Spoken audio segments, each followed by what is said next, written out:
And therefore, you need not be lured into purchasing. And a building is not well erected without a good, sound, and solid blueprint. Now, each of you is in the process of building the structure of your lives. And the question is whether you have a proper, a solid, and a sound blueprint. And I want to suggest some of the things that should be in your life's blueprint. Number one in your life's blueprint should be a deep belief in your own dignity, your own worth, and your own somebodyness. Don't allow anybody to make you feel that you are nobody. Always feel that you count. Always feel that you have worth. And always feel that your life has ultimate significance. Now that means that you should not be ashamed of your color. You know, it's very unfortunate that in so many instances, our society has placed a stigma on the Negro's color. And you know, there are some Negroes who are ashamed of themselves. But don't be ashamed of your color. Don't be ashamed of your biological features. Somehow you must be able to say in your own lives and really believe it, I am black but beautiful. And believe it in your heart.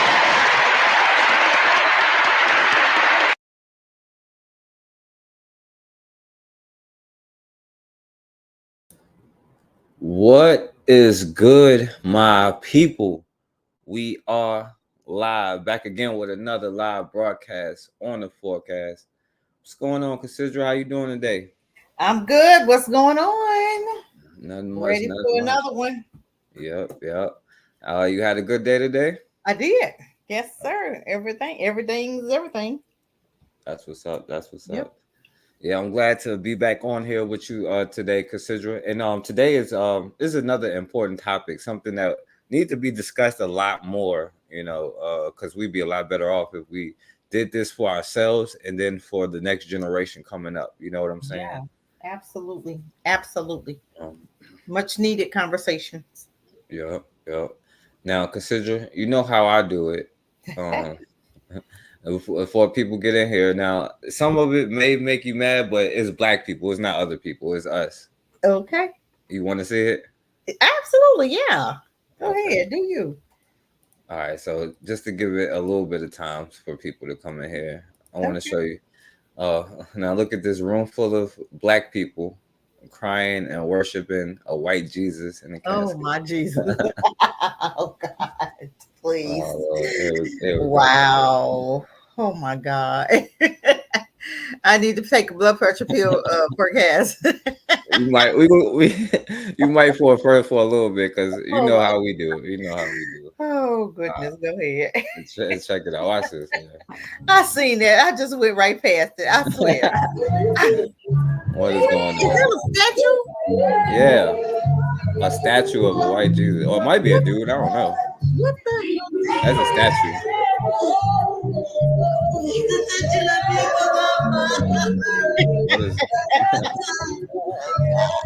Lord have mercy, Jesus. Oh, Lord, help us, Father. We lost. That's the Hamites. That ain't the Israelites. That ain't Israel. That's Hamites. That's the Hamites, okay? Lord have mercy. There's a difference between Hamites and Shemites, okay? They're sitting here crying. I don't even know what they're crying for. What are they crying for though? He been dead. He rose. What you crying for? Yeah, I don't know what They they didn't get the memo. He rose, did they? Yeah. Okay, y'all. So I remember the first time I watched. Oh man. I'm sorry, they didn't get the memo. Oh Yeah. Lord, please help me. Yeah, I the lady was going in. She said, like, you know, like I want to feel sorry for some people, but I don't know. Okay. I can't. What in the world is going on with us? That's globally. We some damn fools globally, huh? Fools. You Oh my God. now Poor consider cat. you want to see worshiping white Jesus, how it manifests in real life. Look at this Oh, fool. Look at these fools here. Black man sues white neighbor after being falsely accused. That's right.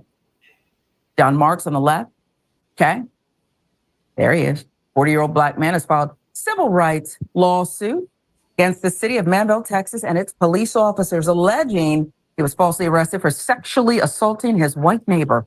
The lawsuit claims that on November 9th, 2023, Marks and his friend, 43-year-old Freddie Douglas Jr. in the center, had consensual sex with Amanda Zarusinski, white female neighbor with whom Marks had an ongoing intimate relationship with.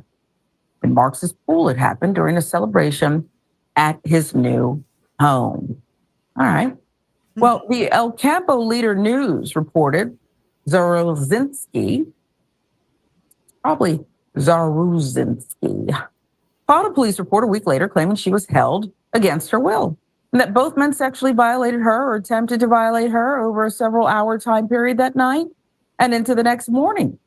Court affidavit stated all three had been drinking and that the assaults took place with the woman saying no and having to physically fight Douglas off of her.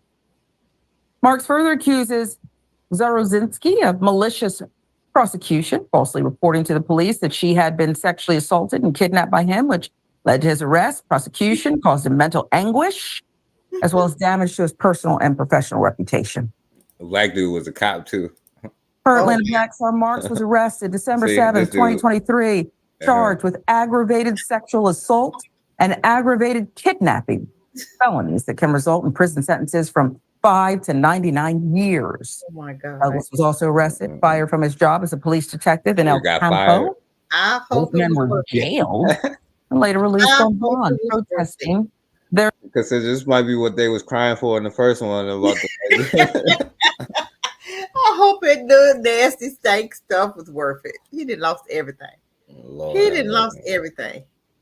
For consensual sex, because you know she said yes. You know she did. Oh my God. See, y'all, I don't know when we gonna learn. I don't know. When. I don't feel sorry for me. Is that who's the other dude? Both of them was having sex with her? Yeah, both of them. Oh Lord. So they both need to file charges on her. Yep. Like the dude in the suit here on this side, he bought a house or something with a pool, and him was in there with the white girl. And then a week later she said that they raped. Yeah. A week later. What happened to the night, the same night? What happened to you calling the same night? You know what I'm saying? Come on now. Come on, dude. Come on. Y'all leave them white women alone. Leave them snow bunnies alone. Anybody to say the only reason? Huh? No, I was about to say the only reason why they talk, because then they about to say only reason why he got out of it is because they had it on a recording, like that. You know how they record the house and stuff like that. Oh, he recorded it. That was good. Yeah. But he still lost his job, right? Yeah, this dude did. He ain't a cop no more. That's crazy. So why did he lose his job when he didn't do anything? Probably for messing with a white girl. Exactly. Come on. Where's the lawsuits at? Where's the lawsuits? How you gonna take my job for having sex? Everybody has sex, so how you gonna take my job for that? Because she lied too. You know, she lied. So he ought to file charges on her. I'm just saying. I'd sue her for everything she got. Yeah, he didn't lost everything. Yeah, she need to get 99 years. You ain't lying. Let me see. Innocence. They said this didn't happen. How did we get here? Certain people talk. Guess you're supposed to listen. Manville police arrested him solely on the account of Zaruzinski and without properly investigating. Imagine that. They had the Exactly. arguments. Police would have seen Yeah. surveillance footage from cameras in and around his home that clearly exonerated him. I would Yeah, sue the police he's department now. due the money. Yeah. I'm no lawyer, but I'm telling you, he's due the money. You getting shot. Entering the home with no signs of distress or See, hesitation. this the video of them in the pool. She talking about she got they Thank kidnapped her. God he had it on tape, I swear. Because his ass would have went to jail, both of them. Yeah. Just on her words. Remember that white woman who said she dreamt that somebody raped her and the man went to jail? Remember that? This was recent. Remember that? Can you imagine you being arrested and going to jail because a white woman dreamed that you raped her and you went to jail for real? What in the world? That's crazy. Yeah, that's wild. What in the world is this world coming to? Forecast, what is going on here? Is what it would look like around that white Jesus in real life. You know what I'm saying? Like, Hey, for real. It's unfortunate. That's crazy. Boy, they Mhm. got them folk. They got us jacked up. Yeah. Jacked up. And then look at this. You know, they was like most of the medicine that Africa get is fake. So they sending in fake Yep, medicine. I can believe it. That's what they still don't get it, huh? Them folk think they friend. And most of that mess they getting from China, ain't it? Russia, I don't know. Yeah, I'm just saying. I remember China sent them over them that COVID blankets. Remember? Same thing they did to them Indians, right? Ain't nothing new under the sun, people. Nothing new under the sun. The Flower Moon. You need to see that movie. The same thing they did to the Indians. They doing it now to Africa. Taking that land, getting with them women and taking the land. Don't play with me. Shoot. Big dummies. Yeah. New problem. But since the beginning of the pandemic, they're being manufactured and transported around the world at an alarming rate, sometimes with deadly consequences. There's been one incident of a life that shouldn't have been lost, of a 17-year-old. These are some of the victims of Africa's fake medicine crisis. Dr. Bernice Bortley-Bonmai works in a hospital in the capital of Ghana. She's seen the effects of fake medicines firsthand. In 2017, a teenage boy died in her care after taking anti-malarials. Yeah, how pretty those houses is in Africa. Yeah, that's a nice house. Beautiful. All of them look like that. And it's probably like the land is probably, you ever notice everywhere that black people are in the world, it's like beautiful. Like the land is like just looks beautiful. You know, you could literally go there and dig up gold and all this stuff in the ground, in the yards. Yeah, that's crazy. Yeah. But America told them they was broke. Yeah. But they're taking all their little resources. Yeah, what's going on, Bakari? Bought them from a local pharmacist, but the pills weren't working like they should. He knew it was malaria, right? And he had treated himself. He's given himself a chance, and it has failed. And a 17-year-old boy dying, it just shouldn't be. Like many healthcare experts, Dr. Bonmai is worried that the problem is getting worse. There's been a lot of COVID solutions, a lot of locally manufactured antiviral medications that you don't know what is even in it. Everybody should be able to check what I'm going to take. Am I safe? Would it kill me? Would it solve my problem? And that's all. It's a fundamental human right. Africa's problem. Because they have scientists over there. We have very intelligent Black scientists in Africa that they could use to make their own medicines. That would give them jobs, right? But you rather trust white folk. You get what you give. I'm not feeling sorry for Black folk now. I'm not. Sorry, right. I don't. Go ahead. And no, I feel you. And I'm not. We've been messing with them too long to be still in this situation. I'm done. I don't feel sorry for them. Right. And I'm gonna bring all this around to what we're gonna talk about today, because you see, like, you have nobody, no friends outside of yourself, you know what I'm saying? So the only thing that you could do is to make sure that you yourself is doing what you got to do, you know what I'm saying? And educating your damn self, so you know, and stop doing the same thing over and over. Exactly. You would think that we would get it, but we're still doing the same stupid stuff every day, all the time. I don't know how many times you got to go around well, they went around the same damn bush for 40 years.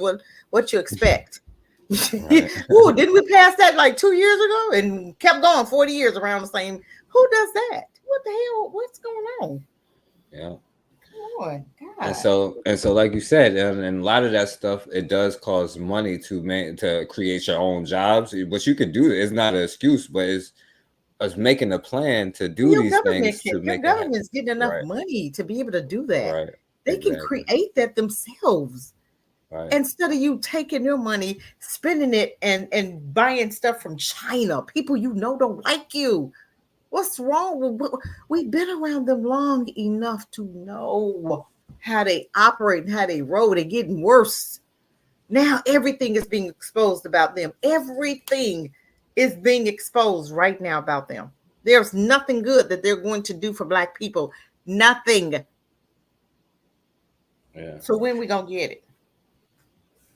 And and before we get to the topic, I want to show you this because I don't know if you saw this.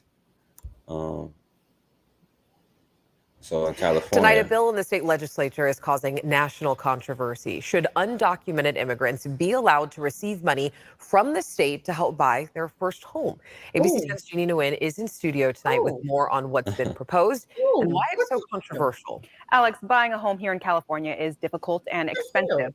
But the Dream for All program, first offered in 2023, What could the hell give are you talking about? You got homeless people in Chicago. I mean, in California, Chicago, New York, that don't have homes. They're living in the damn streets. But you finna give money to immigrants to get homes? What about the people that's on the street already? Give them money to get homes. They're living on the street. But you got immigrants coming here from Venezuela and other places that not even at war, but you calling it an asylum seekers. It's only asylum seekers if your country is at war, which they're not. So you're getting ready to give them houses and people still living up. Oh, they finna start some shit now. Oh, they finna start some mess now. Oh, they getting ready to get down now. Go ahead and do it. No, I told you he was gonna get mad at there, Cassidra. Go ahead and do it. I'm gonna tell you what, them Chicago's, go ahead and do it. That's crazy. You need to burn them houses down. You better set California on fire. Tell them to go ahead and do it. And every house they get in them immigrants, they need to set it fire. I'm just saying. We have to do something. If we don't do anything, nothing is ever going to change. This is getting outrageous. And this was in California, right? Mm-hmm. So if California doing it, that means New York gonna do it. That means California. That means Chicago. That means Denver, Minnesota. All of them states gonna follow suit. But you have homeless white. But I'm gonna tell you what. If I was one of them homeless people, I would be what you call them, squatting. I'd get me a house, and I'd squat in that thing, honey. I would learn the laws, and I'd squat right there. Go ahead and give it to them. I'm gonna give me one too. I swear I would. Okay. I'm telling you. Ain't nowhere in the world I'm gonna see an immigrant get in the house and I'm sitting on the street. That's not gonna work. No. Yeah. But this is the country we live in now. I'm telling you, I'm out. If I ever get some money, I swear I'm out. I swear I'm done. Yeah. $50,000 to buy their first home. The money designated their first home. $50,000 qualify up to $150,000 to buy their first home. To buy their first home. The money designated for the program ran out in just days. And tonight I asked both Democrats and Republicans about proposed additions to the program to allow everyone, regardless of immigration status, to apply for the funding. On a busy Tuesday at the state capitol on the Senate floor, Assembly Bill 1840 by Assemblymember Arambula. Lawmakers passed Assembly Bill 1840. Democratic Senator Scott Wiener presented this bill on the Senate floor on behalf of its author, Assemblymember Joaquin Arambula. This bill allows undocumented immigrants who have Social Security numbers or taxpayer identification. How in the hell you gotta wait? That would make you that would make you documented, right? Wait a minute. How are you not a member? You're an illegal, but where you get the Social Security number from? That's what I need to know. Where you getting that number from? Yeah, that would make sense. You're undocumented. You're an immigrant, but you had a Social Security number. What? You ain't even paid no taxes. What you got? Where you get that from? Oh my God, I'm done. Go ahead, forecast. Yeah, sure. Like I'm undocumented, but here go my documents. Oh my God, I'm so tired of the news. And I don't paying want taxes in California to Well, be it's able to Republican and access Democrat, down both of payment them. assistance programs. The California Dream for All program offers up to a 20% down payment on a home or up to $150,000. That's a lot. AB 1840 would make it so eligible applicants would not be turned down solely based on immigration status. Many of them have been living here for years or decades. They're raising families here. They've started businesses here. They're working, paying taxes. They're contributing to the community, and we shouldn't demonize them. But Republican Senator Brian Jones tells ABC 10 this legislation is unfair to documented California residents. Now is not just allowing people to immigrate illegally to America. Now we're encouraging them to immigrate illegally. Not only that, Senator Jones takes issues with the California Dream for All program itself. The Democrats created this problem here in California. Now they want to try to find a solution by redirecting tax dollars from honest, hardworking, everyday Californians that are paying their taxes, and then redirect that money to people that they find somehow qualified for these buyer programs. With the session in its final week, this bill is headed back to the Assembly, and if it passes, it'll go to the governor's desk where he will sign or veto the legislation. Oh my God. Ooh, y'all better vote that government out. Wow. I'm done. Wow. Hold on, there's one. Hold on, watch this other one. This another one, but it ain't got nothing to do with that. But who was in the U.S. illegally was arrested by the U.S. Immigration and Customs Enforcement after he was convicted of sexually assaulting a Virginia child. The federal agency said they issued 3 notices to the Fairfax County Sheriff's Office saying they wanted the man in their custody.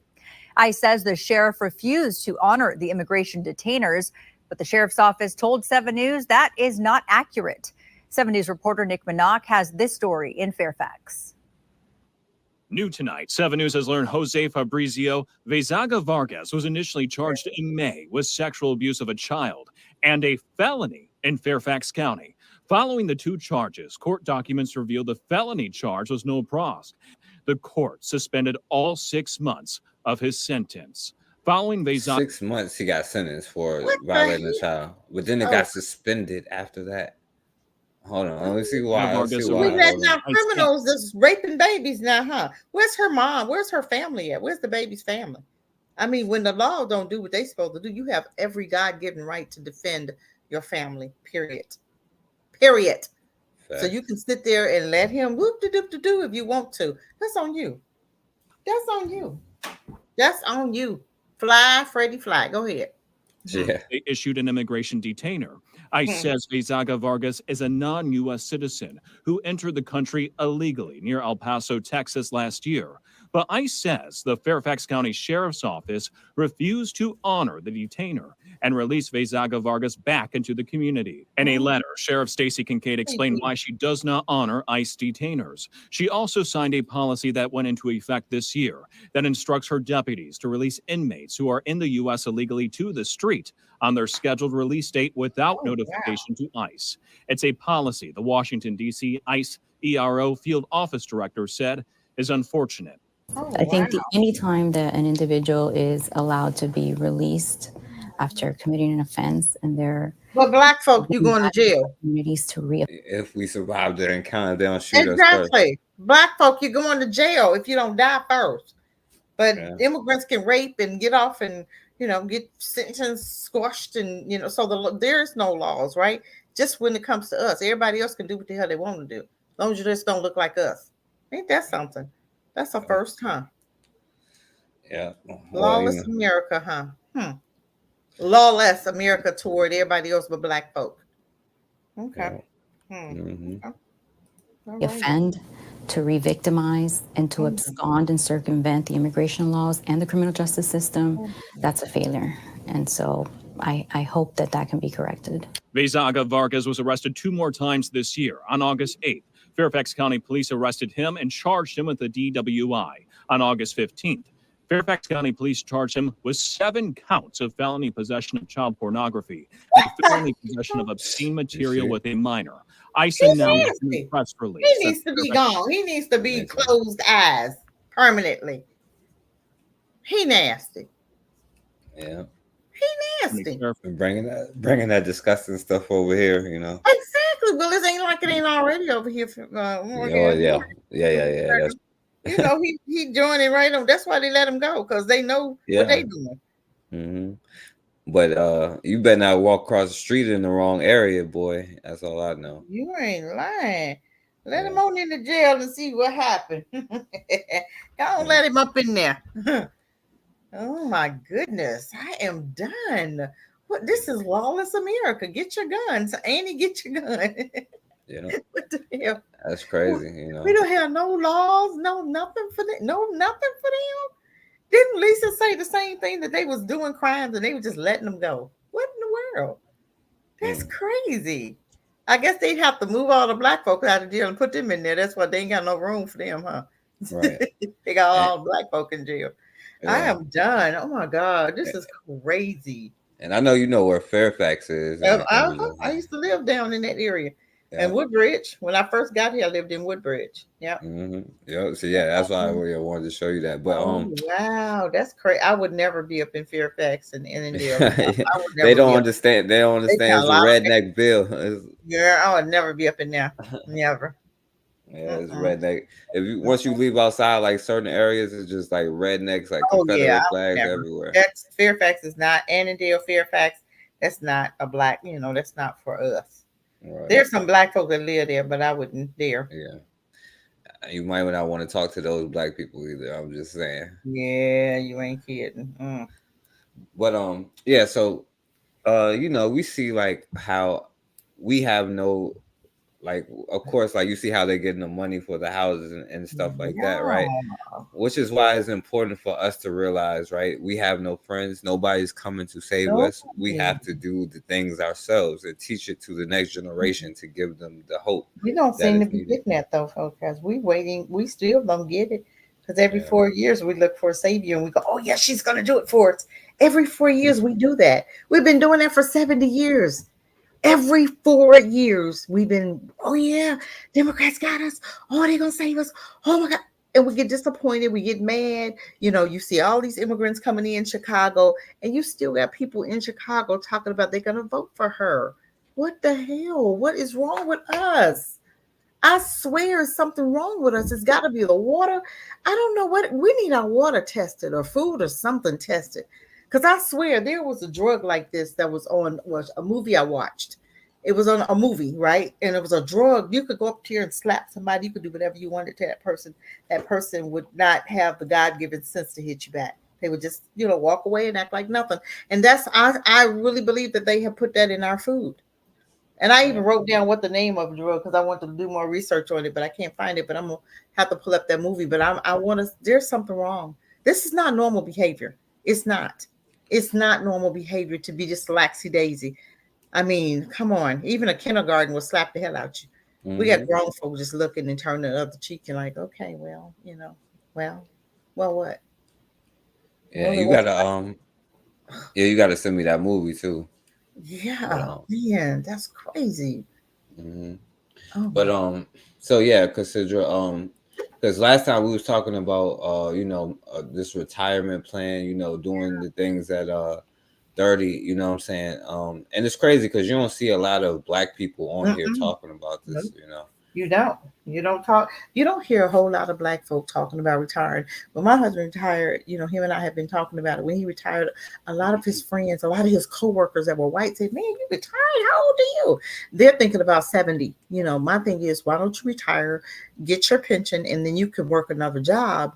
You know what I'm saying? And eventually, you know, it'll be fine. But a lot of people, they won't do that. They'll work until they're 70 or 80. And some people actually die, you know, and don't even get their retirement, you know. But we have to start thinking about the stuff. You don't have to work till you're 70. You don't. You can retire at 62. When COVID was in, you could retire at 60. When COVID, a couple of years ago, they said you could retire at 60. Right. And I know a lot of older black men now, they got to still work every day, you know what I'm saying, to get that, you know. Now I ain't gonna play this because it's hella long and they not sticking to the points exactly. And none of these really are. But So I'll play this one. Now you know this is a Hispanic person here sitting there talking about they in charge of a group for retirement challenges for African Americans, but in charge of this thing. But let me play this. African Americans are significantly behind compared to other populations when it comes to saving for retirement due to lack of affordable housing. And health and the other host of circumstances also play a role in that. So here to get Maybe if we got $150,000, we'd be exactly. a lot better. What the hell she talking about? Give me 150,000. I can't tell you, Kathy wouldn't even be in America. Kathy would be on the boat, baby. Trust and believe that. Trust me, honey. Ooh, y'all be what Cassie? I ain't heard from her in a minute. Where's she at? Anybody heard from her? Shoot. Right. I guarantee you. Right. All right, let me see. A bit of hope. Dive into this a little bit more. We have ways that African Americans can overcome these challenges. With Ana Maria Chavez, she is the Executive Vice President and Chief Growth Officer of the National Council on Aging. Ana, welcome. Great to Washington. What does she speak for Black people? You especially talk about. That's a great question. I would think the Black woman right there would speak for Black folk, but what the hell? Come on. Yeah, America is doomed not just because of African Americans, but you better get along with them Hispanics. You're gonna have to get along with them. They don't even like you. How you gonna get along with people who don't like you? All right. We got in trouble. This issue. So, what is the problem? Why are African Americans falling so behind? So first, before we dive into that, let me give you context. Okay. Right here in the United States, every day 10,000 people turn 65. So it's a growing demographic in the country. If you look at the DC region, it's interesting that the segment before you was talking about DC and everything that's happening here. Of the 700,000 people who live in the DC area, 100,000 are over the age of 65. And of those older adults, half of them are African American. So here in this region, actually, you're seeing a disproportionate number of people of color aging faster than most of the population here. But I see that as a positive. Also the younger too. One, if we do it right here for older adults, then we can show the rest of the country how to get this done, how to age well. But unfortunately, with most African American families and older adults, they're hitting issues that unfortunately impact people of color and women. Aging disproportionately impacts those populations. It falls in three areas. First, poverty, right? We accumulate less wealth due to the fact that age gap exists. You know, the wealth disparity follows us into retirement. Second, chronic diseases also impact these communities. Higher. It is higher. On average, an African-American elder is dealing with at least one chronic disease. And the third clearly is the fact that as we move forward in this country, we've got to think about affordable housing solutions for all populations, but specifically for those in the African-American community. You mentioned that it's... All right, so what you think about that, Cassidra? I think, you know what? That's hogwash. I ain't believing that. My thing is Black folk have just not thought about it. When you start thinking about it and talking about it and planning for it, it can be done. For instance, you know, I remember when you have to put things in place. You have to start early putting things in place. And I'm not even gonna say early because you don't have to start that early, but the earlier you start, the better off it is. But there are things that you can put, like I always tell people, have more than one income. Don't just have your job. When you just have your job, when something happens to that job, even if you're saving for retirement, you're going to use that retirement. You're going to use that money. So that's why I say always have 2 or 3 forms of extra income. For instance, you can get an apartment building. I mean, an apartment. I'm not going to say a building. You can rent an apartment, okay, and rent out the rooms. You can lease with the option to buy another home. You know what I'm saying? Or if you're, say, for instance, you're an older woman, your kids are grown, you can lease out those extra 2 rooms in your house. That's giving you extra money, not just to pay toward the mortgage, but hopefully your mortgage is paid by a certain time in your life. Your mortgage should be paid. But if it's not, it's some extra help. Even as far as a young guy like yourself, a young man like yourself, Forecast, you could get a home and lease out 2 rooms. Get a house and lease out 2 rooms, rent them for $1,000 each, and put that money in maybe $1,000 toward your mortgage or whatever, and then you got $1,000 for retirement. You putting it toward retirement. So there are things that we can put in place to be able to retire early. A lot of Black folk just don't think about it. My husband wasn't thinking about it until I mentioned it, and he's like, because he in their minds, Black folk have been working till forever. They down the job, okay? They don't ever think about it, and then they, and let me just tell you, I've seen now that Black folk get less money in retirement than white folk do. It doesn't matter. I have a girl at work, right? And she did work. Her husband worked. She's getting probably like almost $3,000. How? She's white. You understand what? So Black folk are getting probably half of that. I'm telling you, look at your retirement. Go to Social Security office, you guys. Look and see how much you're getting. You're probably what, 30, 32, 30, 20? I'm 37. I would never thought that. But go and check at the Social Security office and see how much your retirement, if you retired at 62 or 67, how much you would get, and see how much it's in there now. I'm going to tell you, my retirement didn't change for years.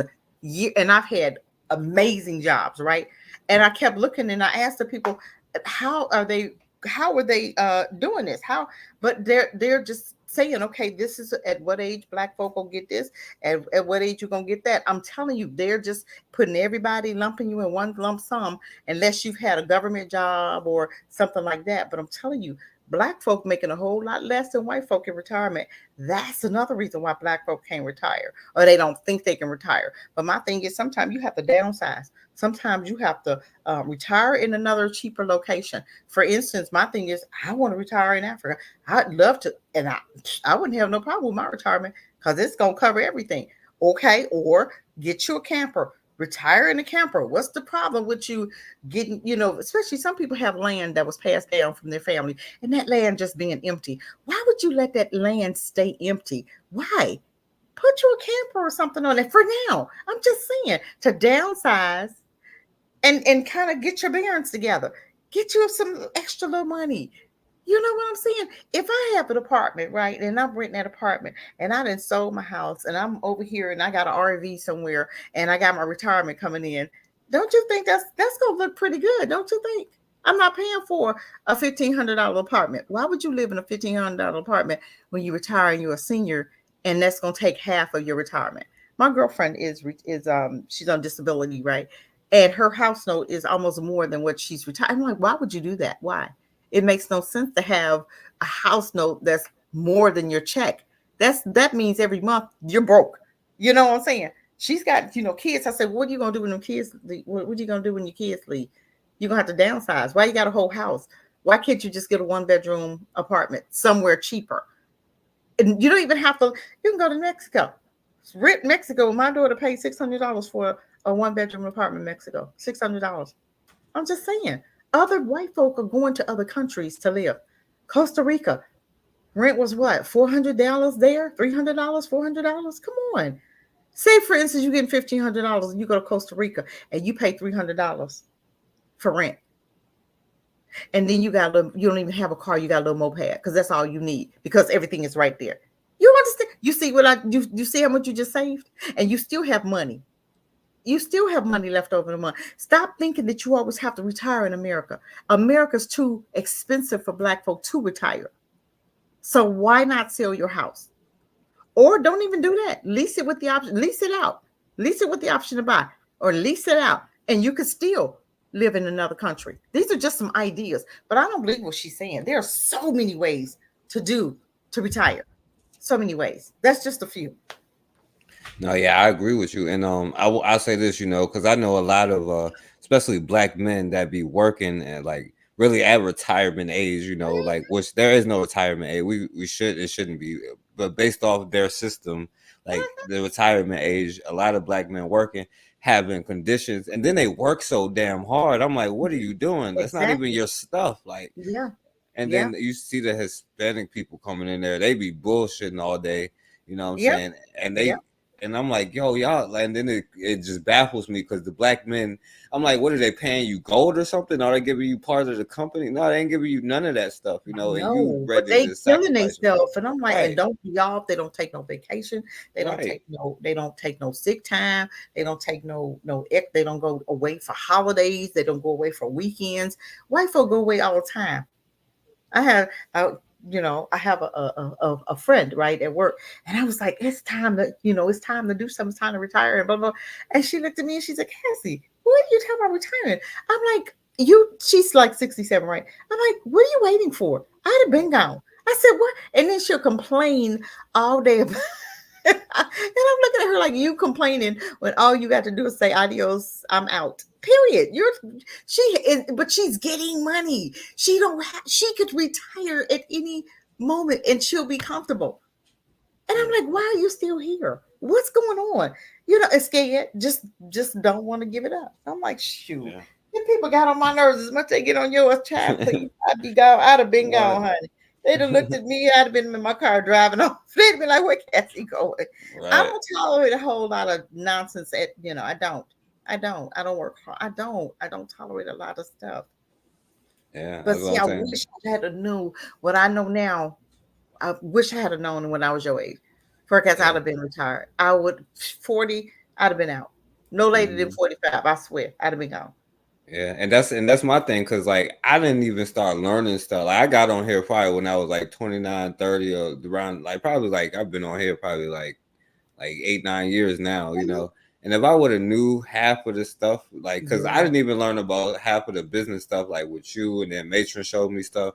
Like I learned some of this stuff, but if I would have knew like the stuff at 18 that I know now, oh my God, like that's what I'm saying. Like it'd be crazy, and I'd be seeing like so many, like I know like maybe not an ulcer, but something like that, where black men that go to work every single day with something that could kill them at any minute, but they can't afford to get like taken care of or go to the doctor or take a few days off to heal. You know what I'm saying? Like, ain't that something?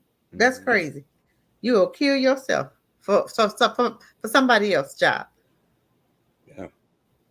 I'm like, ain't no way in the world. Be sitting up here, chest hurting, arm hurting, left arm numb, and you still working. What?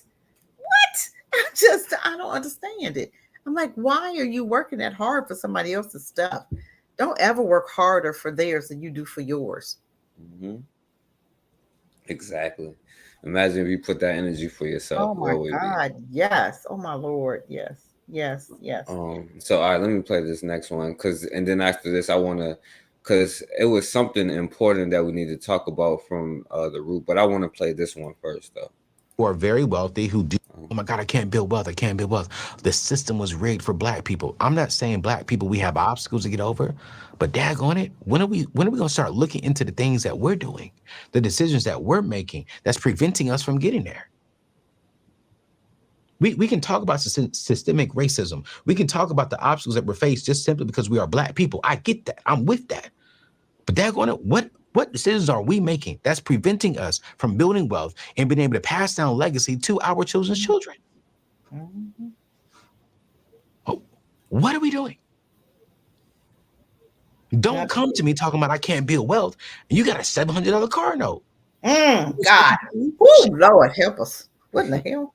$700. Don't come to me talking about, man, I can't do this, and you driving a brand new BMW.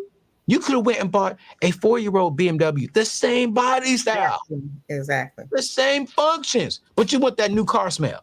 That's gonna be there for 30 days. Did you know that 25% of U.S. households? One of my good friends came up to me and said, "Man, yeah, my car note is $1,600." I said, "Excuse me." That's crazy. That's crazy. Oh my God! What kind of? You do understand they are? Is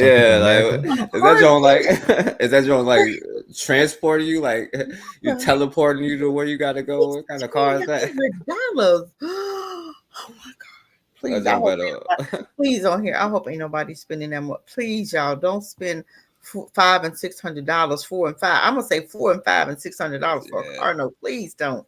You'll never get done paying for that thing. You'll never save any money. You always want to look at how you're going to downsize when you're older. You always want to think about, make that plan, get that vision board, because if you could see it, you can have it. You can put things on the vision board. Remember I told you 3 years ago, I mean, more than that, it was for 3 years. 3 years straight. I was trying to go to Africa for 3 years. And each year I kept saying, I'm going in October. I'm going in October. October came, it went, still hadn't done nothing to prepare. Right.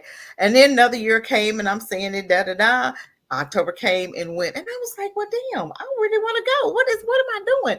I had to sit down and regroup and say, okay, Cassie, you keep saying you want to go, but you're not preparing yourself. So anything I do now, I'm preparing it. You have to put things away. You have to prepare. You have, just like I said, May, I'm going to Aruba. Okay.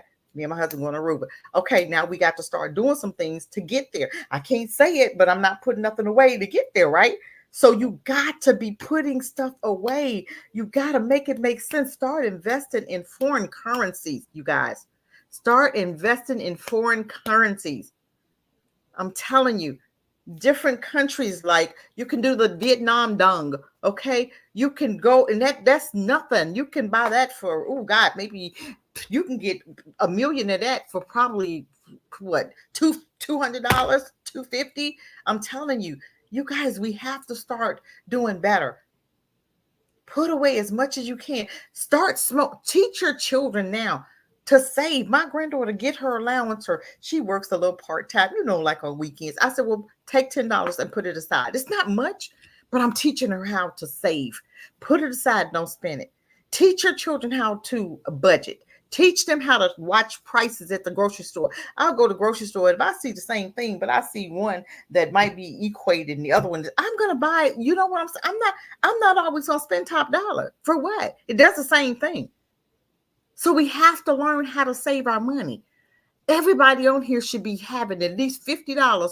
Just take it out and set it aside. I'm just saying, start with 50. Then at the end of the month, the next month, start with 50 more. Then in the next month, start with 25. Because y'all think, oh my God, start saving enough so that you look up your gas tank empty and you're like, oh my God, what am I going to do? Because I don't like folks borrowing money from me. I don't like loaning money. I don't. I think if I'm saving, you can save just like I can. You should never be zero. You should never be a zero. Because if you need gas, $15, what are you gonna do if you stuck on the side of the road? You don't have no money. Where you gonna get it from? Especially if you don't have family members like that. Never put yourself in the box. Always save you $20. Always have $20 stuck somewhere in your house, in your jewelry box, in your wallet, under your bed, in your pillowcase. Always. And right now, you shouldn't have a whole lot of money in the bank anyway, people. You should be taking that money out of the bank and putting it somewhere, in a hole in the floor, under your carpet, somewhere. Okay? Don't be caught not being able. And that taught me 2 weeks ago or 3 weeks ago when we had that outage, and I couldn't even use my bank card at the gas pump, and I had cash at the house, but I was down there by my daughters. So I was like, oh my God, this is crazy. And I couldn't even get to no money. You know what I'm saying? I'm like, never do this. I had to drive around the 3 gas stations. What if, I wouldn't have been able to use my card. Don't do that. You always keep some money stuck in your wallet somewhere, always. I rest my mic. Oh, yeah, that's very true. Yeah. You got to plan for situations, Yes, always. Especially if you're single and you ain't got that extra that extra backup. You keep that $25 stuck in that wallet somewhere. You keep it. You don't ever be broke. Don't ever not be able to get something out the bank. Right. Who are paying $1,600 for a mortgage payment for their home. You're paying $1,600 for a freaking car note? Oh. You're kidding me. I said, nah, bro. What did you get? I said, Jesus. When he told me what he got, I said, man, you bought that because you wanted the people to see. Mm-hmm. You didn't buy that because that's what you really wanted. Not making $80,000 a year and you paying $1,600. That don't make no sense. $80,000 a year after taxes as a single man. Like, does it fly and like go in the water too, bro? Make no sense.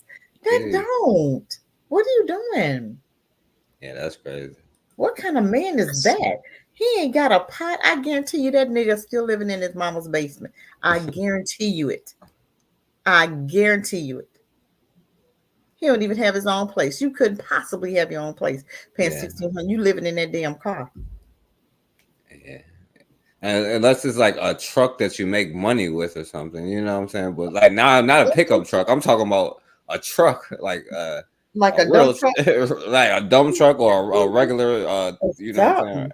Yeah, but I guarantee you what probably a Mustang or something really Camaro, Mustang, Corvette. It was something stupid that you can't do nothing with. Right. $60,000 in income.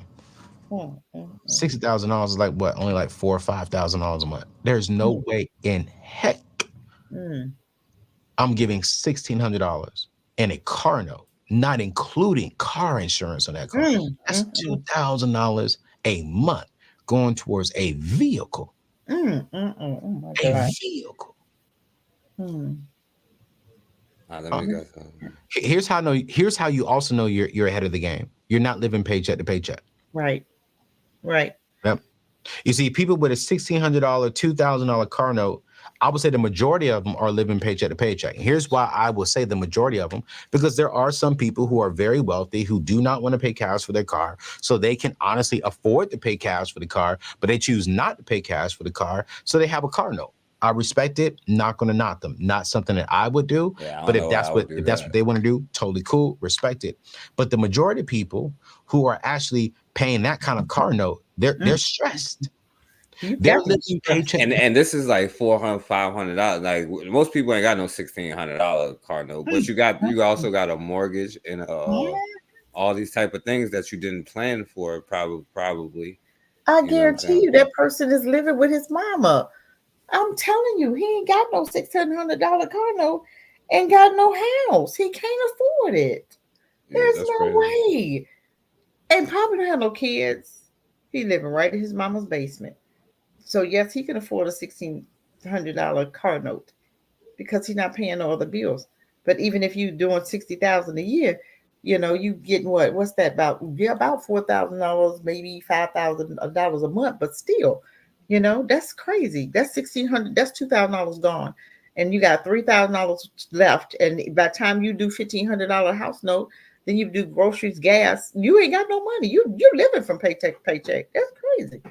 Why would you put yourself in a bind like that? You should never, ever, ever, ever, ever, ever spend every dime of your paycheck. Ever. If you do, you need to reevaluate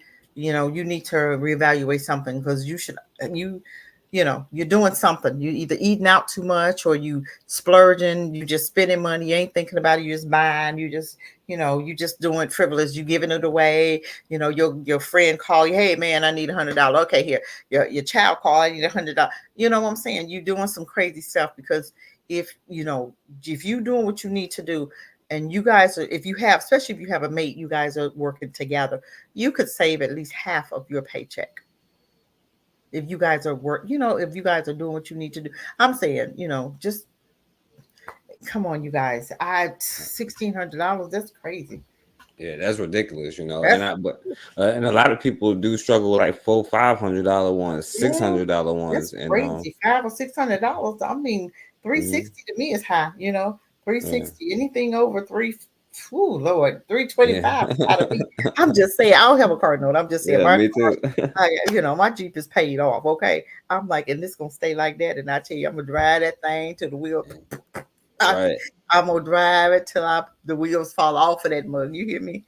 And see, and that's the thing, like, because I wish I had, because I ain't saying, like, because I have my things, like, where I was like, well, I'll still be like that until, like, I'm like, all right, I had to redirect myself to, like, what I'm saying, be able to, at least make a certain amount and then have what I have and, like, make a plan, but even then, it's still habits where you still, like, will trick off your money every now and then, what I'm saying? But, like, I wish I had known this during my 20s, where you you go to work, you buy the stuff that you want, but then I go buy, what I'm saying, like food and what I'm saying, just go to the mall and stuff. You go and eat now, but my thing is, I don't do that because I know what I'm trying to do. I told you I'm going to Aruba, and then for my birthday of November next year, I'm going to Belize. You know what I'm saying? And I'm gonna be retired, so I have to do certain things now to be able to do what I'm trying to do.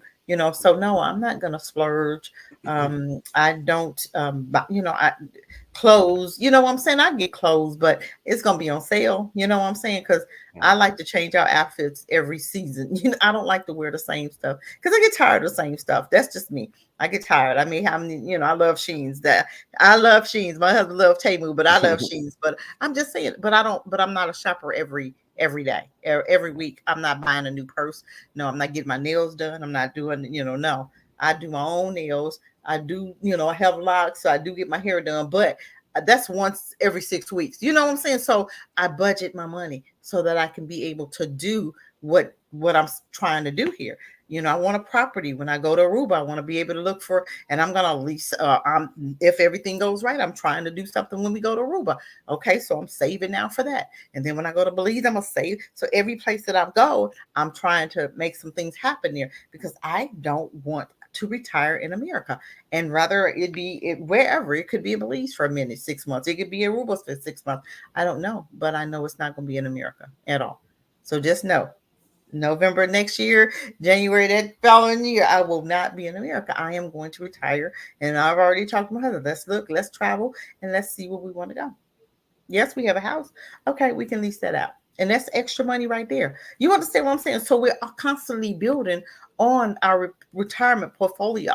I don't want to sell the house. I want to lease it. I may rent the rooms out for nurses. I haven't decided. I have 3 bedrooms. Okay, well, $1,000 per room. Okay, I'm just saying. And that's still extra money in our pocket.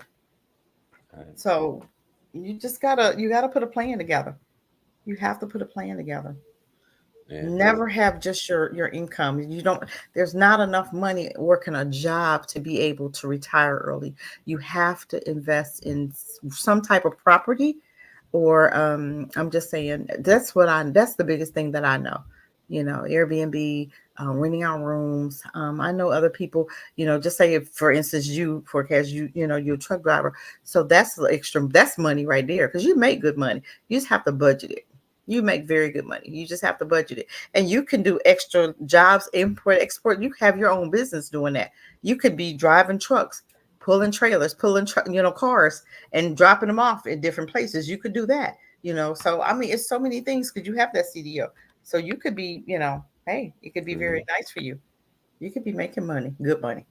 Especially, I think those refrigerators, driving the refrigerator trucks is where the money is, right? If I'm not mistaken, or the oil, the gas trucks or something. Yeah, it's the gas trucks for sure. It's like hazardous materials. But a lot of people wouldn't want to do the gas thing because it's like riding with a bomb on your back. You know what I'm saying? But that's why they pay you a lot of money. I don't think that is too crazy. But you also got to be have a lot of experience before they really start hiring you to do that. Yeah, to do that. But even with the coolers, refrigerator, I heard that they make a pretty decent money too. The ones that are like the refrigerator trucks and stuff. I've heard they make good money. Yeah. Yes, I've heard they make really good money. So that wouldn't be a bad thing to even get into. And then imports. Shipping and moving people, moving furniture and moving people, moving cars, that could be a really good business. I'm just saying there's ways of making money, because people want you to. I had my bike delivered, I do with 3-wheelers, so I had it delivered from Illinois to here. It cost me probably $600 to do that.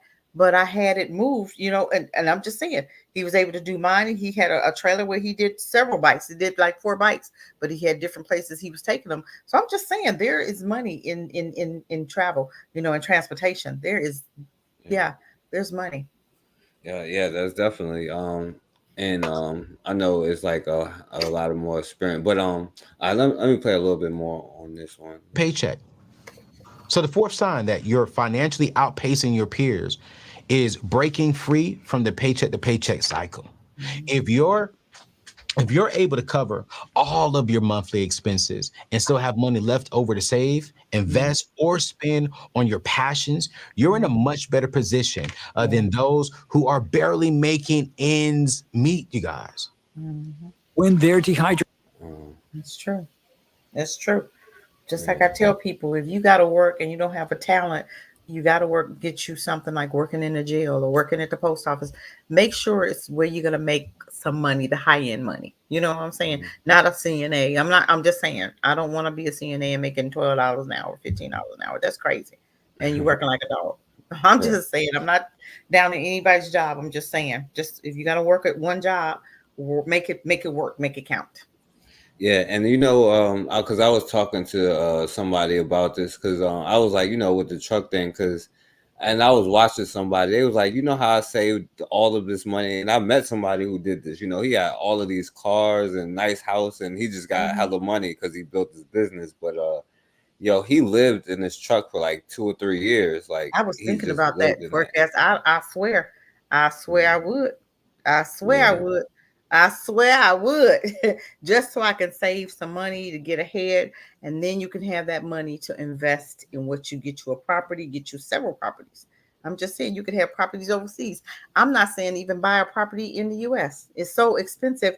You can go different places and buy your property anywhere. Yeah. And that's crazy because like the dude in Texas or whatever, but I just happened to meet him doing like, doing the thing I was doing. But the thing is he spent a lot of money because he got a nice house, a bunch of cars, you know what I'm saying? Nice cars though. But what's he doing? Why would he do all that? What else is he doing? I mean, you could buy some cars and rent them out, and that could be a business. Rental cars. You can buy get you some rental cars. You can you can get auction cars and really fix them up and use them as rental cars. You know what I'm saying? That could be a business. Even not just in America, but even in Africa or in other places. In different places. You can also like supply a car to different people to do Uber in different countries too. You know what I'm saying? Lease a car to them, because it's people that don't have cars that really will do a good job doing Uber, and they can make some money, but then lease the car from you and they can still do Uber. So it's a lot of different ways of making money. You just have to think outside the box. Yeah. And that's the thing, and I know like living in your truck, it would be a struggle, you know what I'm saying? But it's like, what are you willing to do? Like, how much Why would it be? Are you sure? Because I mean, you could take a shower at you got people living in vans now. Go to Planet Fitness, take a shower. You go to truck stops, take your little shower. So no, it's not gonna. It wouldn't be that hard. You just can't. You can have a little small dog. Can't have a pit bull up in there. Okay, I'm just saying. Especially if you used to a lot of room. If you have a vision, it's not that long. A year or 2 years, not that long. A year is not that long. If you just save your money and just live in your rig for about a year, just think about how much money you could save, and you'll have that much money to even buy a property or start a laundromat, or you can vending machines. It's so many businesses that you can invest in. You know what I'm saying? Put your vending machine of the hair in the mall, or I put the little eyelashes in the mall. You know what I'm saying? So there are businesses that you could actually have to start, and it don't take a whole lot of money to get into it either. Yeah, that's a fact, and there's a bunch of stuff you could do, Absolutely. But yeah, all right, let me because I want to talk about this financial breathing room is a testament to your smart money management and long-term planning.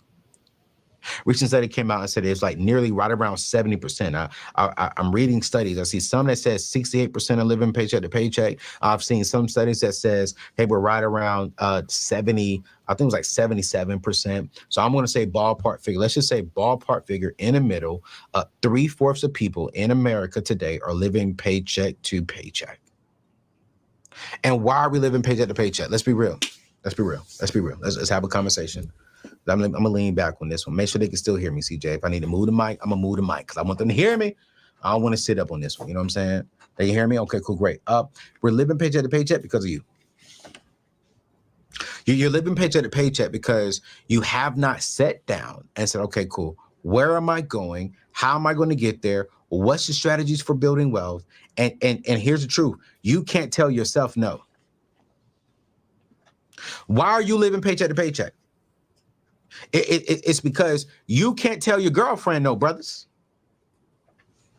Everyone gets upset with me when I say, man, I'm not going to spend over this kind of this amount of money on on dates.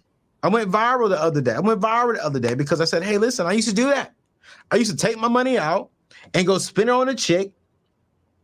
I'll go spend it on the chick and I'll come back home and I'm broke because I'm trying to impress the woman.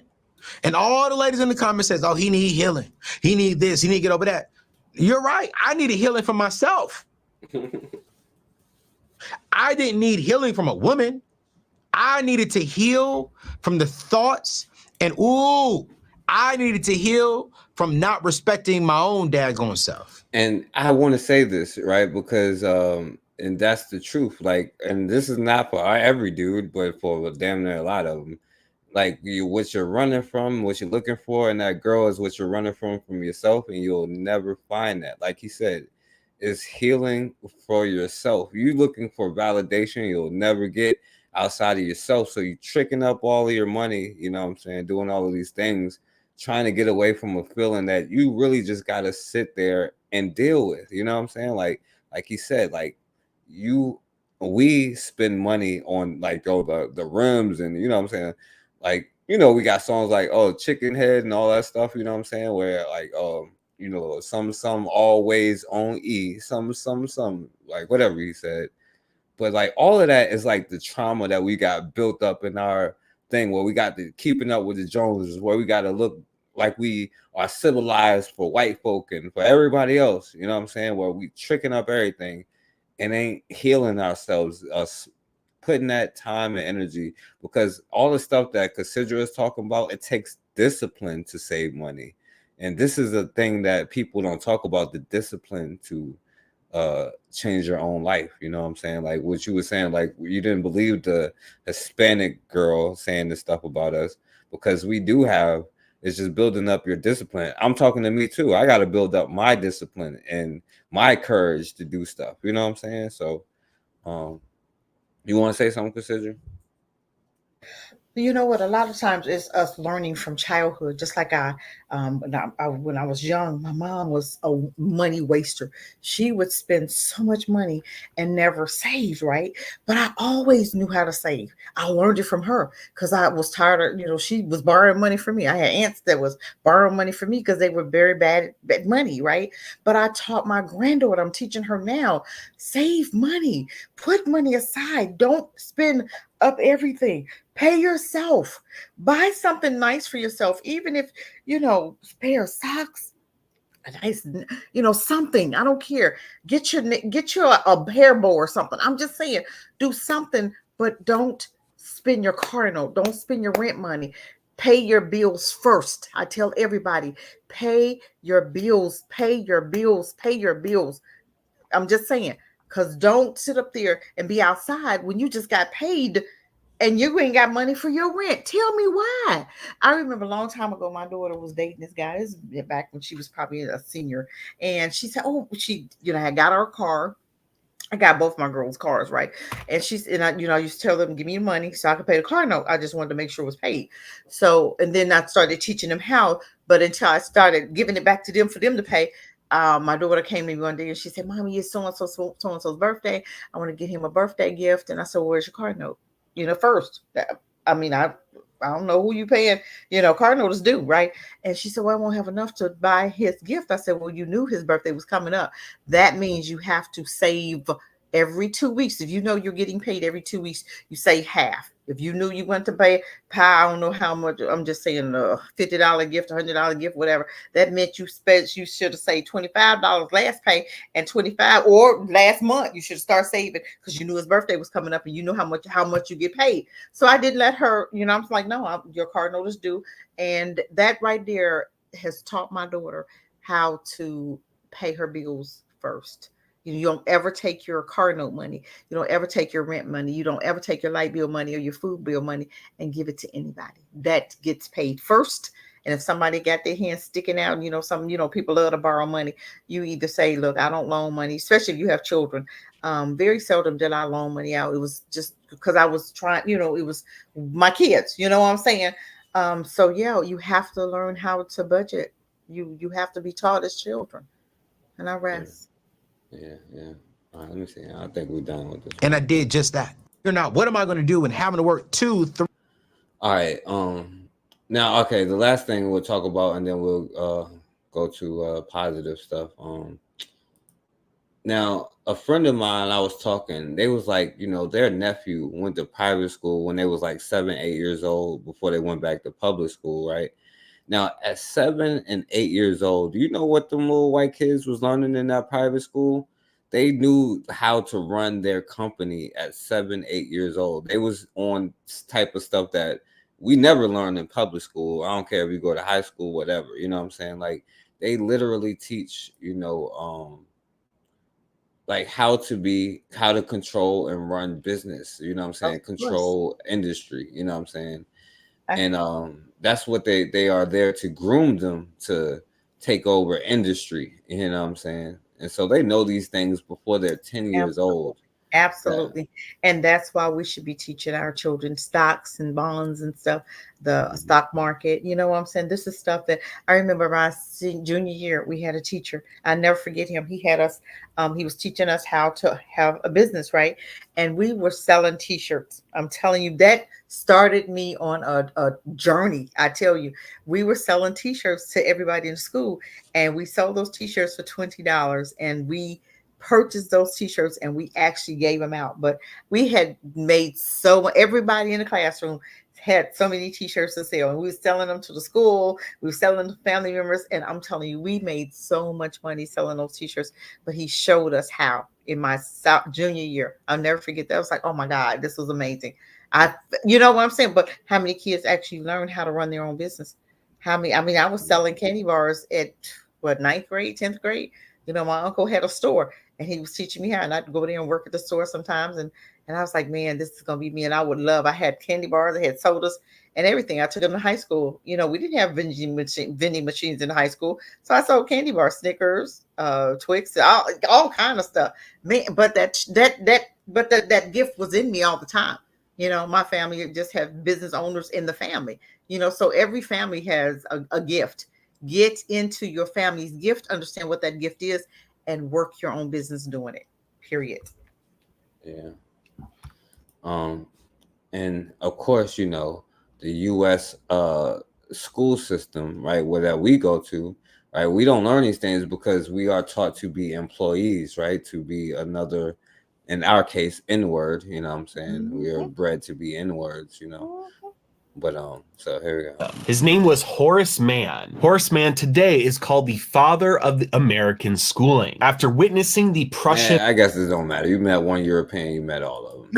Donations. It swept the nation, and over the course of the next few decades, it became very commonplace. And by the year 1900, virtually every state across America had compulsory schooling run by the state. The General Education Board was established in 1903. This was a board designed to influence exactly how the school systems across the United States were run and what was taught. But the goal in the United States, while the model was modeled after the Prussian model, the goal was different. In Prussia, the goal was to churn out a citizenry of soldiers. But in the United States, the intention was to churn out a citizenry of workers. Even today, this ideology is ingrained in Americans.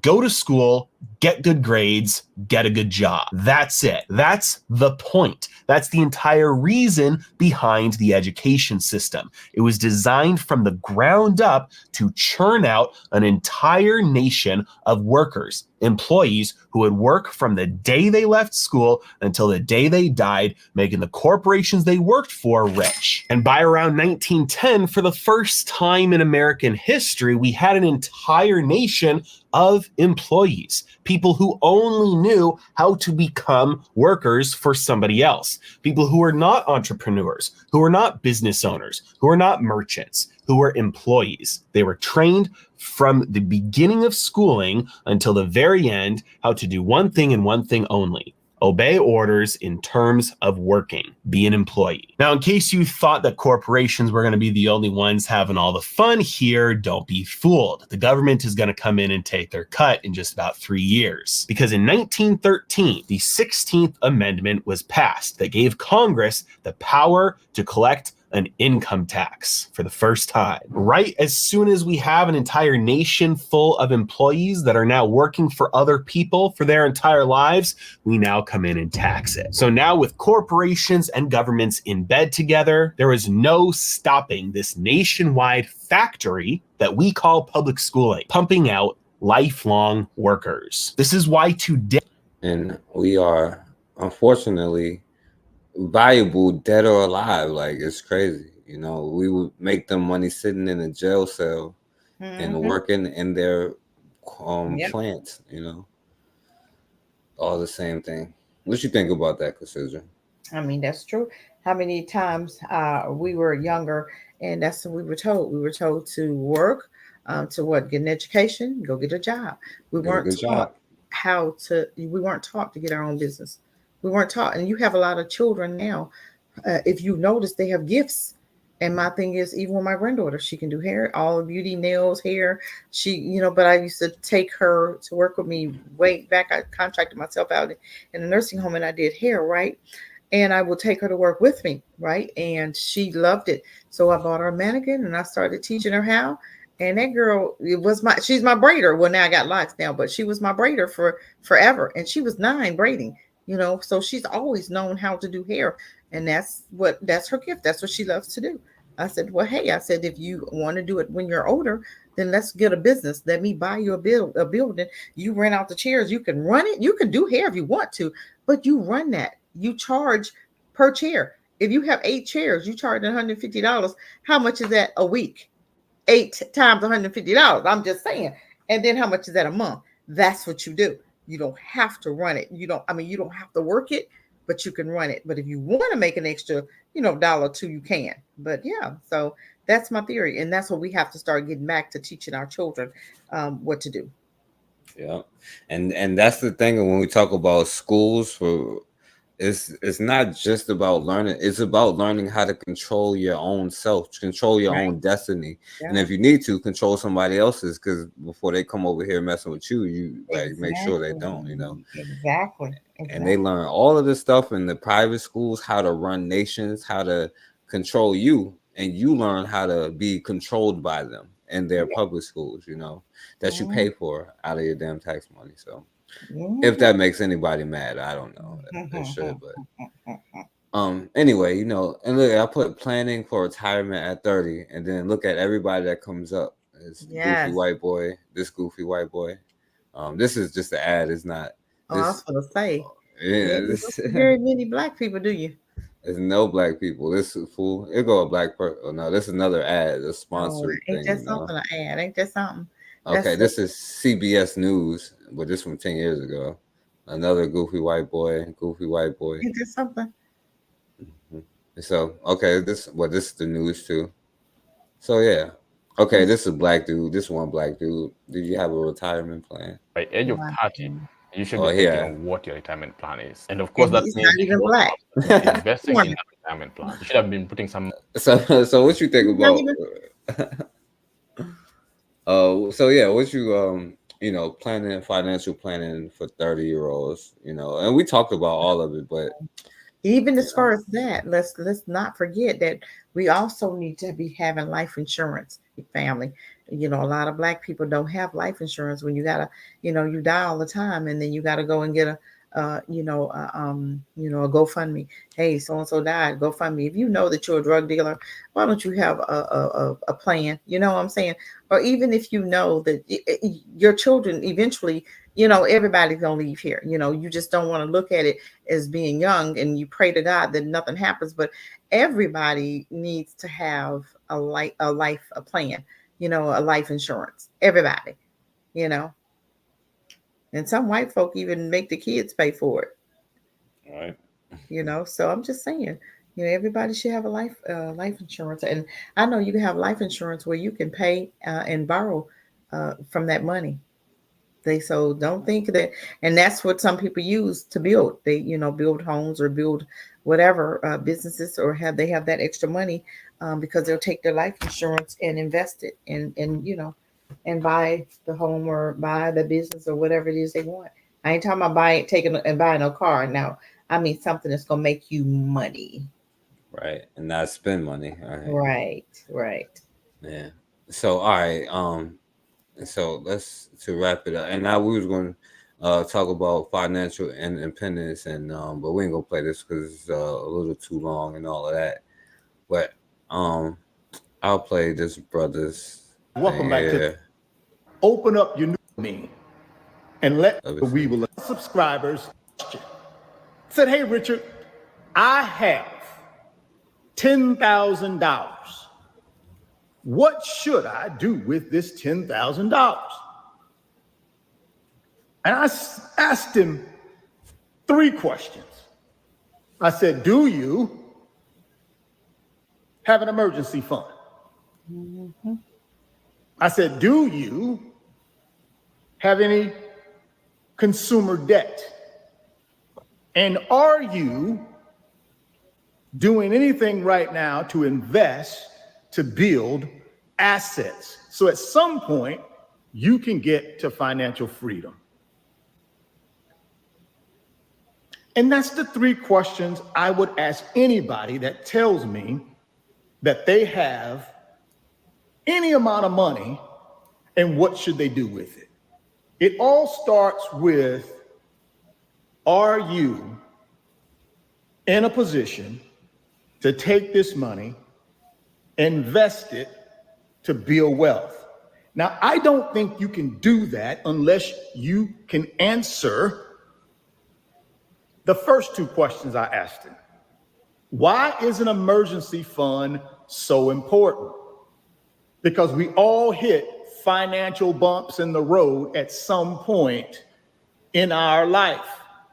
And if we don't have some type of rainy day fund, then we're gonna be in trouble. If we get sick and can't work, if we get laid off from a job and have no income coming in, we need that 3 to 6 months of our expenses tucked away so that we can financially survive until we're able to get back on our feet and or get a new job.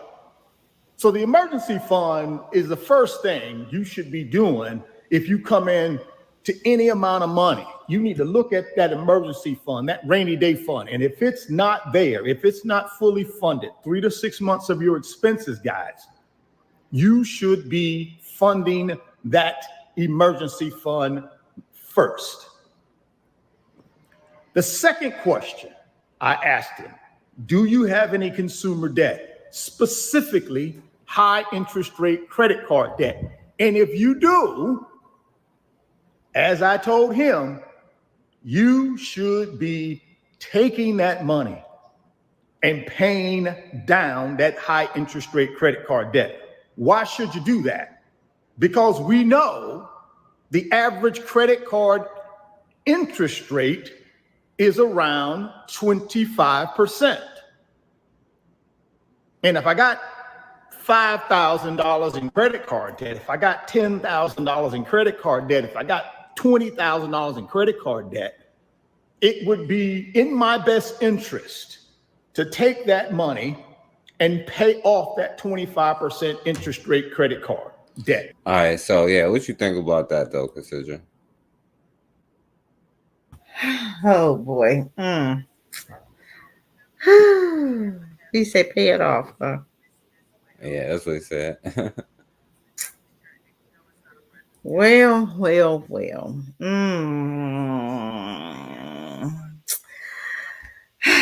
I think a little different than he does. I'm just saying. I don't believe in, I believe how you can build your credit is pay on it, pay. It's just, I believe in paying, you could pay every 2 weeks, you can pay your bills, right? But I'm not going to pay it off. I understand what he's saying, but if it's already low interest, if it's already a low interest rate, for instance, some people have 4% interest rate. Okay. How much interest rate is that really? You could pay extra on a bill. You don't have to pay it down. For instance, if a bill is $250, okay, you can pay an extra $50, or an extra $100, or extra $50 every 2 weeks, which is $100 a month, and that could still beat the interest rate. You know what I'm saying? So I wouldn't. That's not what I would do. I mean, I just won't do it. Not like that, unless I'm buying. Say for instance, if I'm taking some equity, and I'm buying a condo or something, right? And I want to get that paid off. I still don't think that I'm gonna pay it off. I'm gonna just pay on it. You know what I'm saying, for a minute, or pay extra toward one until I can pay it off. But I don't think I'm gonna. I don't know. I just would do it different. I don't believe in taking all of your money. You got to have something to reinvest in something else. You understand what I'm saying? So if I take $25,000 and I'm taking that $25 and am I investing it? How am I going to have? I have it, but I want to invest it. You understand what I'm saying? So I'm not going to take it and pay it off from that. And then what? What am I going to have to invest in another property? You understand what I'm saying? Say, for instance, you have a line of credit. Why am I going to pay that? What am I going to use to be able to purchase something else? You understand what I'm saying? I don't know. Maybe I'm wrong. I don't know. No, yeah, go in. Yeah, that's why you on here. You know what I'm saying? I see it different. I don't think I would do it like that. No. Yeah. If I want to buy something and I'm gonna sell something, just say for instance, if I have a truck and I want to buy, I sell a $25,000 truck, okay, and I want to purchase lease with the option, or I want to use somebody else's money first. You know what I'm saying? Like an investor, you can be a quiet investor. Hey, 7% interest or something like that, and then let me give it to me for 2 years, and then I'll turn around and put a mortgage on it. But I'm not going to take the whole $25,000 and pay it. No, I'm going to pay it. I'm going to pay on it. I'm not going to pay it off. You know what I'm saying? I'm going to pay extra to get it down quicker. But and then I'm going to save some money. So in the meantime of me having my own business, I may save it up, but I'm not going to take it and just pay it today. No, it may be over maybe 5 year, because I'm going to have other things in the works. So yes, if I do one at a time, you know what I'm saying? And then I'll have extra money. And then the next one you can invest in, then over time you pay that one off and you still got, you know what I'm saying? So it's going to keep going, but I'm not going to take 25. I don't know. I just would do it different. I don't think I would do it that way. No. Yeah, I feel you. I definitely understand what you're saying. I mean, I don't think a whole lot of people would do it like that. Not right. But unless you got money like crazy money, like well, just that's different. But if I just got $25,000, right? I'm not gonna take that and just buy. Then where's my? I've just spent my money, so I'm tied up myself, so I can't go and purchase anything else. And now I got to save up another.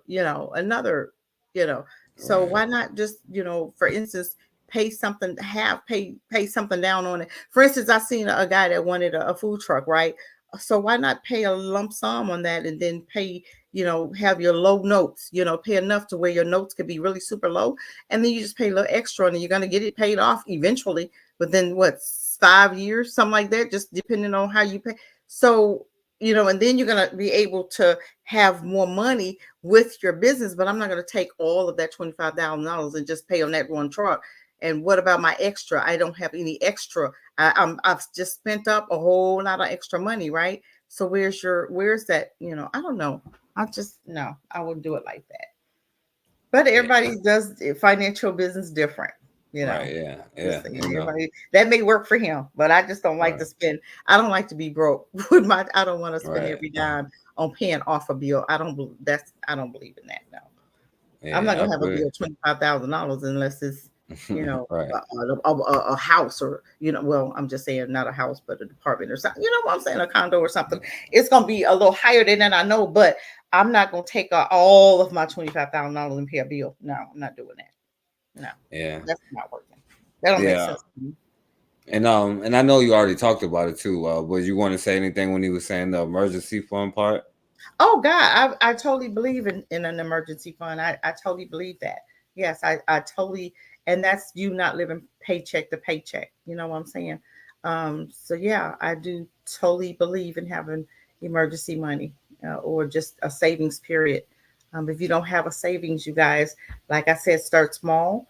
Get yourself used to saving. It takes 6 weeks to produce a habit. You know what I'm saying?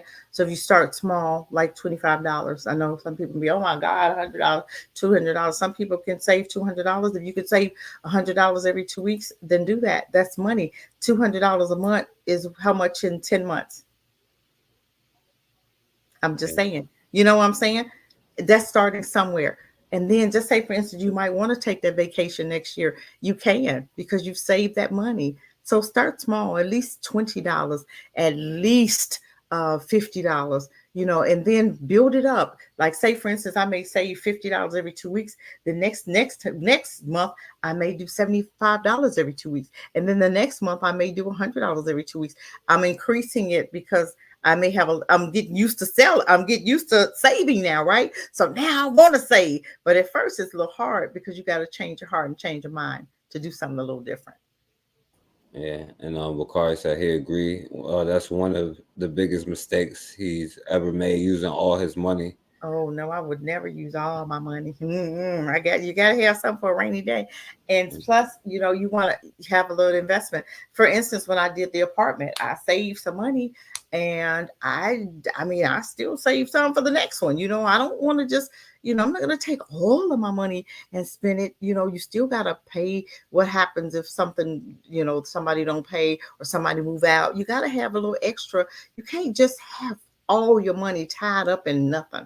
That's dangerous business right there. You could get some money with some money, but if I ain't got no money, then they're gonna want to leverage your apartment. You're gonna leverage your car. I don't believe in leveraging my car or something. I just let's just save up, and we'll have what we need to do. Because you're making plans anyway. You're gonna know that if I want to get another apartment, I'm gonna need at least $6,000 to $8,000, for it to look nice. Okay. For it to look like, I know you can do it for $5,000. Okay. Just depending on the apartment. I got a 3-bedroom. So it took a little extra because I wanted to make it look nice. And you know me, I'm gonna go overboard with my first. I'm gonna just, and it still looks nice. You know what I'm saying? But you just have to decide on how you want it to look. I want it to look top. I can charge what I charge because it looks very nice. You know what I'm saying? I could have threw some stuff in there, but I wouldn't have been able to get the money that I was asking for. Because people look and they go, "Oh, it's worth it." Yeah, I know it's worth it because I put the work in. So yeah, it's up to you. Yeah, facts. And I wanted to say this too because I knew a brother who taught me something just by talking to him. He was like, yeah, I got like 6 months saved up. Cause like just in case I'm on a job and I gotta do something and I ain't trying to do it and I want to quit, I quit. He was like, I ain't no damn slave, I quit if I need to quit. So I got I'm straight, I got a son and so I got to make sure I'm good. But then another John was like, I know my job. That's what made me even like realize I had to at least have a backup plan and go get a CDL or something. Because when they was doing a jab, my job was like, you got to get it or get fired, and I ain't getting it. But, I know that's right. I was like, but nothing ever happened. But it's still like made me like, all right, let me go out and do this. And then even doing that, it makes you have more money, more opportunities to not even though it's still like everything costs so much, it don't really matter. But it gives you more opportunities. Even the jobs that I had, like they offer me more money to stay there. You know what I'm saying? Yeah. See, because they saw that you were growing, especially when you are nice, you work nice and you come to work and stuff. You can write your own ticket, you can write, because I told my dad, hey, y'all, I'm retired. They said, oh, Cassie, what do you mean? What can we do to keep you? Heck no, y'all in the way now. No, nothing. I'm out. I'll be telling them, reminding them. I swear I do. I'm like, no, I want to do, because I really want to put the time in with my foundation. I got the right people now that I've hooked up with, because I'm telling you, I was working with the unemployment office. These black folk, oh God, I was like, oh God, these black folk. You would send people, they wouldn't help. They was, they was calling, they wasn't calling them back, and they was chasing them. And it was just a mess. And I was like, what in the heck is going on? got fired. That whole group got fired. Thank God, got a whole new group in. Now we can make some moves. Now we can make. I was so frustrated because I was hooking up with these people, and then they weren't calling. They wouldn't do anything. They wouldn't. The money was. It was just a mess. It was black folk. Oh Lord, I was miserable. But now I want to spend time to be able to do my own thing with my foundation. I want to do the finder's fee. I want to hook all of that up so I won't have to work. Even if I'm in another country, I'll be able to start that somewhere else also. So anywhere I go, I can do the properties at my foundation wherever I go. Wherever I go. Yeah, facts. And y'all definitely got to support Rome in the Bush and what Cassidra's doing, because she's out there really doing it. That's why I'm glad she's on here, because she knows a lot more about business and all that stuff than I do. Like, I'd be lost in the history stuff and lost in my own You world get it sometimes. though. You get it though. I mean, you're doing what you're doing. It got to start from somewhere. You just I gotta build up my discipline though. Yeah, and that's the start right there. Knowing that you got to do it. That's the start right there. And learning new habits, because a lot of stuff we were taught. I just learned from a child just saving money. I was a saver. Everybody in my family knew, come to Cassie, she got the money, because I would save my money. I was a saver. I knew how to save. Shoot, I'd save my money, honey. I wouldn't. People knew. And sometimes I have to lie. No, I ain't got no money, because everybody was coming. Get out of here. And people don't want to pay you back. Family members, Cassie got it. No, I don't have it. Y'all don't be paying back. No. So I stopped all of that. But yeah. Yeah, I ain't even got it. Exactly. Facts. But yeah, because this was another great one. You know what I'm saying? A lot of people are stuck in their ways. You know what I'm saying? We do not just because of African Americans, but mostly because of that. Y'all African Americans out there. Yeah, mostly. And we don't want to do nothing different. I mean, like the guy Martin Luther King said, we have to begin to do for self. We have to begin to free us. We gotta have keep open our eyes and understand that nobody's coming. We don't have any help. Nobody likes you. You know what I'm saying? They may laugh in your face, but even white folk, when they see that you doing something, they coming. And your answer is no, because they don't come to join. They don't come to share. They come to take all of it over, period, because you're going to teach them, and then they're going to take it. I've seen that. Even remember that one movie with the banker and there was two black bankers, and then they brought in the white guy, and it was fine until he got married. When he got married, his wife started talking in his ear. Oh, you doing all the work. You could own all of this. It could all be yours. Man, she came in there and messed up everything. Them two black guys ended up going to jail, and the white guy never. You remember that movie? It was about the banker. You don't remember that movie? I don't remember. Man, that movie was so good. If I find it, I'm gonna send it to you. That movie was so good. And the two black guys that started the business ended up losing the business and going to jail because of him. He did something cruddy. And I'm telling you, I'm like, and back in the day, you could do white being white, you could do whatever you wanted to do. And you didn't have to, you didn't get in trouble. Everybody that was connected to you got in trouble except you. Everybody that didn't look like you was black got in trouble except you. That's what that was. It was his idea. He did it, and they didn't even know he was doing it. He was doing it on his own, and they ended up going to jail for it. So, I'm trying to think. I don't even remember that one. So I'm gonna look it up and send it to you if I can think of it. All right, yeah, definitely, yeah. And then send me the other one you was talking about too. Yes, the ship. It was ship. I got to think of that one, because that one was.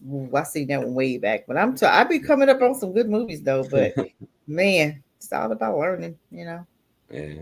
And we're gonna only shout out to Bakari, who was in here today. You know what I'm saying? So that's the only one we're gonna shout out today. And everybody who listened and listen on the playback too, But this is a conversation people don't want to talk about when we talk about retirement plans at 30. We've seen who's talking about it, but that also ultimately starts with us building the schools and private institutions to teach our children to be the controllers of their own industry. You know what I'm saying?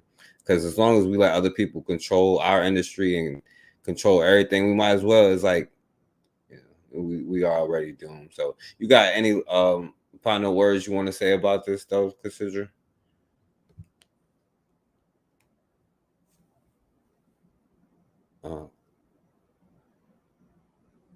You there, Cassidra? Oh yeah, I'm sorry, I was on mute. We have to start, like you said, we have to start beginning to teach our own children. It just like they teach their children how to be business owners, bosses. We have to start recognizing our children's gifts and starting them out at 5 and 6. Like for instance, if you know that your child is a business owner, a leader, start buying him candy bars and letting him open up his own business and having his business in these schools. Get him some candy bars. Start there. You know what I'm saying? And then it'll grow into something different. You have to change their mindset to help them to understand that, yes, we can have our own businesses. We've not seen we see it now, but we had got to a place where we didn't see Black folk in their own business no more. We were so busy, giving our money to white folk that we forgot that we knew how to do some of this stuff. We forgot that we could do hair. I remember Black folk doing pedicures and manicures. Then you turn around, Chinese people was doing it. Remember? It was Black folk doing all that. And then Chinese just came in and took it over. We have to begin to understand that we can do this stuff. We can bring it back to where it should have never left. Just like, Picard, you need yard work. You could have your sons doing yard work, having their own mowing service, and then snow removal service. Get them a truck. When they get older, they can get their little truck and get some of these contracts with the city. I'm just saying, this is their own business. They do detailing, right? Okay, open up your own car lot. Why don't we see more Black people with car lots?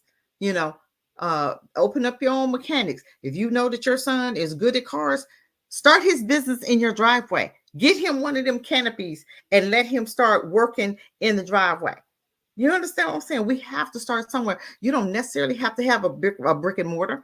If you know that you can cook dinners, sell those dinners. Ask the church if you can come at the church and sell your dinners at the church, at the basement. What's the problem? I'm just saying, you don't always have to, my girlfriend sells them in her house. She makes food and she takes them to people's jobs. Okay, if you know your son can bake cakes, okay, let him cook some cakes and sit out there in front of Walmart and sell them cakes. See, this is stuff that we have to start noticing our children's gifts and walking them in the gifts and showing them that you can make money doing this. You don't have to work under these white folk. You can build your own tables. I'm just saying, we didn't got away from building our own tables. We so busy trying to borrow the wood from them instead of going out there and chop your own wood. You got some trees in your yard, go chop your own wood up. I'm just saying. These are businesses these are things that we need to start doing with our children. Because if we don't, who will?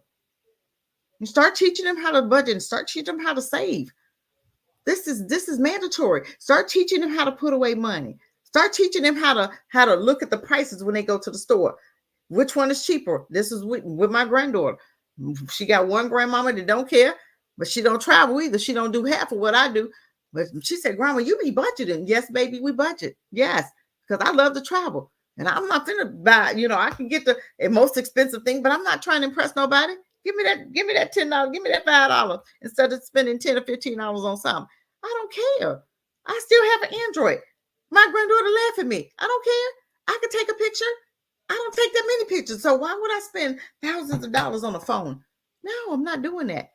I can go to Aruba and I'm going to get a discount ticket there. You understand what I'm saying? So let's start doing something different. Let's start thinking about ways that we can own our own, do for self, support each other. I still say we need the website where we can list all the Black-owned businesses on that website in the categories of Alabama to what's the Z? To Alabama to the end of the alphabet. Start with Alabama. We need that. We need that newspaper. We need that newsletter, whether it's on the computer or wherever. And I call it the electronic phone book. We need one of them so that we can look in there and see where the Black beauty shops are. So that we can see where the Black detergent. I know who was that? I think Macari advertised a Black soap place. And I've been buying my soap from them. I'm just saying, I'd rather get it from them. If I'm going to pay white folk everywhere I can, family, that I can buy from a Black person, I do it. And now I'm, doctors and my dentist, I just found a Black dentist. It took a while, but I found him. Okay. Now I'm asking him, hey, a Black doctor? I want to patronize us. And I would love to like sponsor like doulas. I wish I could. I'm still looking for that black doula. Black folk used to be midwives. You got white folk that took that over. I'm like, what happened to black folk doing that? We used to be midwives and doulas. White folk doing it now, and they don't want to train black folk how to do it. Ain't that something? I said we used to dominate those fields.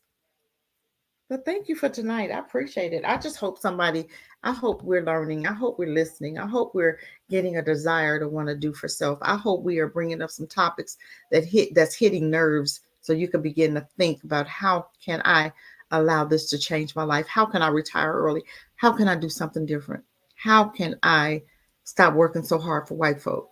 How can I build my own table? How can I get a group of us together to build us a table so that these white folk, so we can bankrupt America? We can bankrupt America. We worth $1.2 trillion. We can bankrupt America. Yeah, and what's going on, Kofi? Yeah, like, and by the way, and I haven't even been to the doctor in that long, but I do go to a black dentist, and there's a black couple, right? Like where the woman has the dentist office and the husband has the oral surgery office, and they work together. Wow, nice. Yeah, Nice. So shouts out to them, Yes. And Yes. and Bakari, you need to bring back the black business Yes. things you was talking about. I know he has videos where he puts up like businesses and stuff like that, but the black business challenge, and all of that.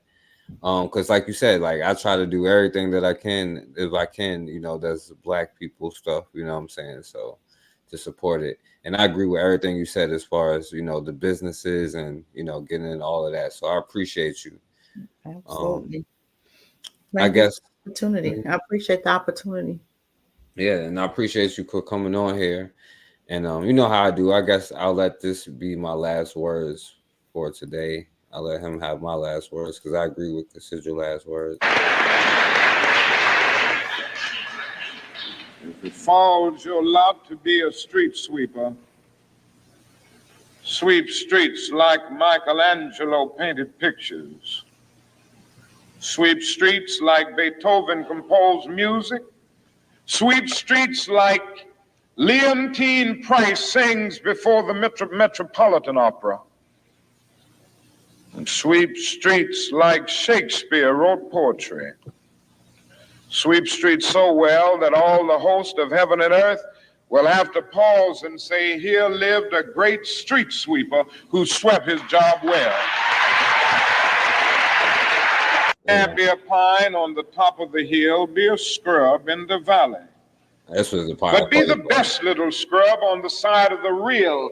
Be a bush if you can't be a tree. If you can't be a highway, just be a trail. If you can't be the sun, be a star. For it isn't by size that you win or you fail. Be the best of whatever you are. Black men and black women who demonstrated to us. All right, I can't find the right part, but that's good enough. Yes. All right, be the best of it. Yeah, be the best and of your own, though. Of your own. Carr said he's starting a new channel, the Black Business Network, and be the Black Best Business Network channel. That's right. If it falls on you to do that, be the Best Business Network channel on here, my brother. Yes, I love it. I love it. Yeah. So shouts out to Kofi. Shouts out to my brother Bakari for being in here. I appreciate you, my brother. Shouts out to Cassidra. Thank you for coming on here, and I thank you for all your time that you come on here and all the information you give. And shouts out to everybody else. And as always, we have got to start standing for something, or we're gonna keep falling for anything. Peace, family.